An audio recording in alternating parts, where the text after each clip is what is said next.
He's a billionaire investor and philanthropist.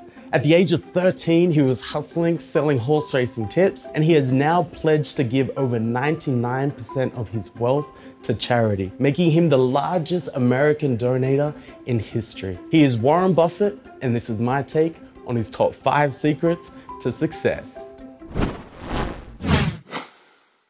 It never bothered me if people disagreed with what I thought, as long as I felt I knew the facts. I mean, there's a whole bunch of things I don't know a thing about. I just stay away from those. So I stay within what I call my circle of competence. You know, Tom Watson said it best. He said, he said, I'm no genius, but I'm smart in spots, and I stay around those spots. Well, I try and stay around those spots, and I just don't have a problem if somebody says, you're wrong on something. I go back and look at the facts, and I think that really is much more important, frankly, than having a few points of IQ or having an extra course or two in school or anything of the sort. You need emotional stability. I just read and read and read. I probably read 5 to 6 hours a day. I don't read as fast now as when I was younger, but I read 5 daily newspapers. I read a fair number of magazines. I read 10Ks. I read annual reports, and I read a lot of other things too. So I've always enjoyed reading. I love reading biographies. What kills great businesses, if you look at, I do believe in looking at history, and I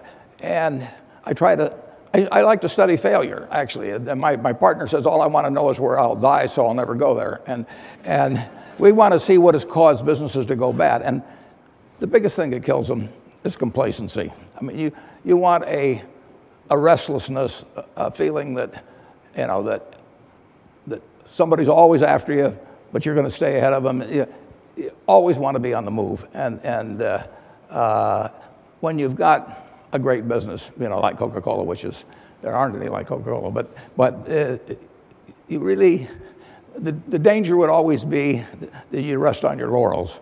But I see none of that, obviously, at Coca-Cola. But that is the key, to compete the same way when you've got 1.8 billion servings being sold daily as when you were selling 10 a day. And that restlessness, that belief that tomorrow is more exciting than today, you just have to have it permeate the organization. Who was Ben Graham? He was your primary mentor, model?